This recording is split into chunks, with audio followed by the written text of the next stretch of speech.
शुभविवाह मालिकेच्या महारविवारच्या पहिल्या भागामध्ये सर्वांचं स्वागत आहे. भूमीने फेटा आणि शेला परिधान केलेला आहे. आकाश जेव्हा तिला पाहतो तेव्हा तो तिला पाहतच राहतो.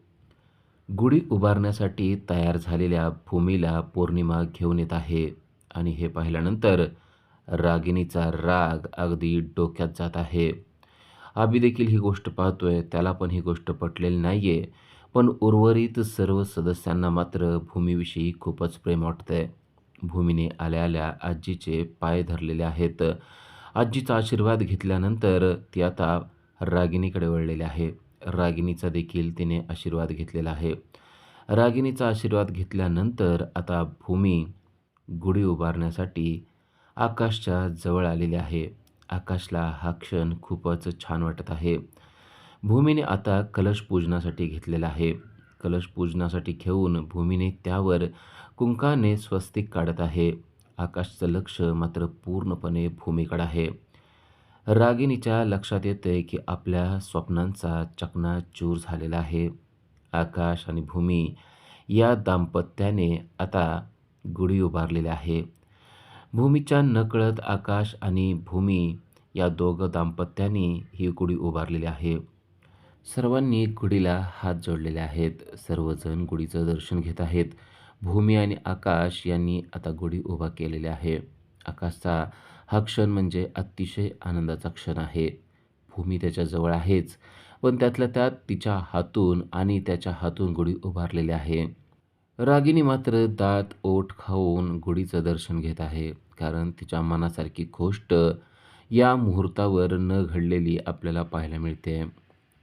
आकाशचं मात्र स्वप्नच पूर्ण होत आहे. भूमीच्या हातून गुढी उभारली गेलेली आहे. त्याचबरोबर गुढीची पूजा देखील झालेली आहे. आता आजी म्हणते, चला आपण एक फॅमिली फोटो घेऊया. तेव्हा भूमी म्हणते, मी घेते तुमचा फॅमिली फोटो. तेव्हा आजी म्हणतात, तो आमची फॅमिलीच आहे आणि घरातील नौकरांना बोलवून एक फोटो घ्यायला लावतात. आकाशच्या जवळ भूमी उभा आहे. यामुळं आकाशचा आनंद अजूनच द्विगुणित झालेला आहे. फोटो सर्व काढून झाल्यानंतर रागिनी पौर्णिमा निघून जातात. पण अजून भूमी, आकाश, मानसी आणि तिचा नवरा मात्र थांबलेले आहेत. ते अजूनही फोटो काढत असतात. भूमी आता स्वतःचेच फोटो काढण्यामध्ये तल्लीन झालेली असते आणि आकाश तिच्याकडे पाहण्यात तल्लीन झालेला असतो. भूमी वेगवेगळ्या पोजने फोटो काढते. ही गोष्ट आकाशला खूपच छान वाटते.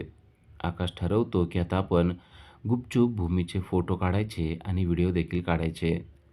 आकाशने त्याचा मोबाईल काढलेला आहे आणि भूमीच्या नकळतच त्याने भूमीचे फोटो काढायला सुरुवात केलेली आहे. भूमीचे फोटो काढण्यात आकाश एवढा तल्लीन होतो की भूमी आपल्याकडं पाहील या गोष्टीचं देखील भान त्याला राहत नाही आणि नेमकं भूमीची नजर आकाशकडे गेलेली आहे. आकाश आपले चोरून फोटो काढतोय या गोष्टीमुळे भूमी नाराज झालेली आहे आणि ते आकाशकडे येते आणि म्हणते की आत्ताच्या आत्ता मला तो मोबाईल दे, मला पाहिजे आहे. आकाश मात्र मोबाईल देत नसतो. तेवढ्यात त्याला ACP गायकवाड यांचा फोन येतो.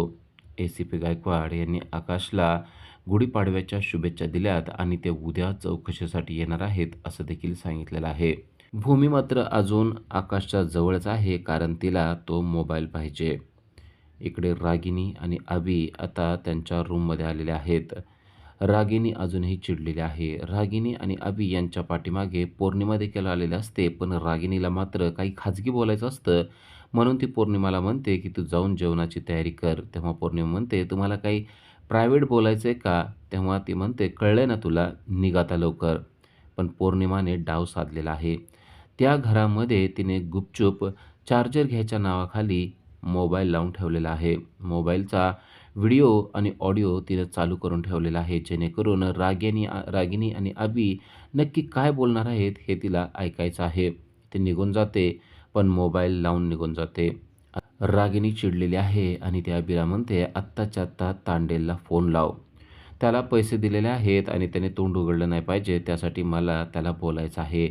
पण त्याला 2 महिने झालं पैसे दिलेले नाही आहेत. ही गोष्ट जर का आईला कळाली तर काय खरं नाही असं म्हणून अबी फोन लावत नाही आहे. इकडे आकाशला अजूनही भूमी फोन मागत आहे. पण आकाश मात्र फोन देत नाही. तो भूमीने हात पुढे केल्यावर तिच्या हातावर हात ठेवतो. तेव्हा भूमी चिडते आणि म्हणते, "मी तुला हात नाही मागितलेला, फोन मागितलेला आहे." भूमीने आकाशकडून फोन काढून घेतलेला आहे. भूमी म्हणते, "आत्ताच्या आत्ता मी माझे सगळे फोटो डिलीट करून टाकणार आहे. तुला माहीत आहे ना, मला असं गुपचूप फोटो काढलेलं आवडत नाही. त्यामुळं आता यात एकही फोटो राहणार नाही." भूमीने आकाशचा मोबाईल घेतलाय आणि ती एक-एक फोटो पाहायला सुरुवात करते. तेव्हा तिच्या लक्षात येतं, की आकाशने खूपच छान फोटो काढलेले आहेत. "मी इतकी सुंदर दिसते का?" असा प्रश्न ती त्याला करते. तेव्हा तो म्हणतो, "तू यापेक्षाही खूप छान आणि सुंदर दिसते. खरंच तू खूप छान फोटो काढलेत," असं भूमीने आकाशला सांगितलेलं आहे. तेव्हा आकाश म्हणतो, "मग ते डिलीट नको ना करू." भूमी देखील आता दुविधेत आहे. फोटो डिलीट करावे का काय करावं असा प्रश्न तिला पडलाय. तेव्हा ती म्हणते, "मी फोटो डिलीट करणार नाही, पण हे सगळे फोटो मी माझ्या मोबाईलला घेणार आणि मग तुझ्या फोनमधून मी ते डिलीट करून टाकणार." आकाश म्हणतो, "ठीक आहे. कोठे का असेना आठवणींची साठवण झाली पाहिजे." आणि भूमी आता फोनमधून फोटो डिलीट करणार असते, तेवढ्यात तिला तिच्या बाबांचा फोन येतो. बाबांचा फोन आल्यावर भूमी एकदम आनंदित झालेली असते. भूमी बाबांना सांगते, की "मी आज महाजनांच्या घरची गुढी उभा केलेली आहे." हे ऐकून बाबांना पण खूपच आनंद होतो. ते म्हणते, की "जोगेश्वरी आईनं खरंच कौल दिला आणि त्यामुळंच मला ही संधी मिळाली. मी काम करत होते तेव्हा मानाचा शेला माझ्या अंगावर येऊन पडला आणि मग आजी म्हणल्या, की आता यावेळेसची पूजा ही तुझ्या हस्तेच झाली पाहिजे." "असं का झालं असेल ओ बाबा?" असं ती बाबांना प्रश्न विचारते. तेव्हा बाबा सांगतात, "प्रत्येक प्रश्नाचं उत्तर मिळालंच पाहिजे असा हट्ट नाही करायचा भूमी. काही गोष्टी घडतात त्या घडू द्यायच्या असतात." भूमी देखील आता त्यांच्या या मतावर सहमत होते. भूमी म्हणते, "पण माझं एकच स्वप्न आहे, ते म्हणजे तुमचं ऑपरेशन होण्यासाठी पैसे जमा करणं." बाबा म्हणतात, "ते सगळं होईल. आई जोगेश्वरीवर तू विश्वास ठेव. आज कशी तुला अचानक संधी मिळाली, तसं आयुष्यात अचानक काही होऊ शकतं. त्यामुळे माझ्या ऑपरेशनची चिंता तू अजिबात करू नको. सगळं काही नीट होईल." असं म्हणून बाबांनी फोन ठेवलेला आहे. मात्र भूमीच्या डोळ्यातून पाणी आलेलं आहे. आकाश पाहतो, की भूमी बाबांबद्दल खूपच इमोशनल आहे. तेव्हा तो म्हणतो, "तुला सुद्धा बाबांची खूप माया येते आणि खूप प्रेम वाटतं ना त्यांच्याविषयी?" भूमी म्हणते, "हो. बाबा म्हणजे माझा वीक पॉइंटच आहेत." आकाश म्हणतो, "माझे आई-वडील देखील माझा वीक पॉइंटच होते." तेव्हा भूमीला कळतं, की आकाशला आई-वडील नाही आहेत या गोष्टीबद्दल त्याला खूपच वाईट वाटतंय. पण नक्की त्यांचं काय झालं असा प्रश्न आता तिने त्याला केलेला आहे. तेव्हा तो सांगतो, की "माझे आई-बाबा एका अपघातामध्ये वारलेले आहेत." भूमी त्याला सर्व काही विचारत आहे. "नक्की काय झालं होतं ते तुम्ही मला सांगू शकाल का?" असा प्रश्न तिने त्याला केला. तेव्हा तो म्हणतो, की "हो, मी तुला सविस्तर व्यवस्थित सांगतो.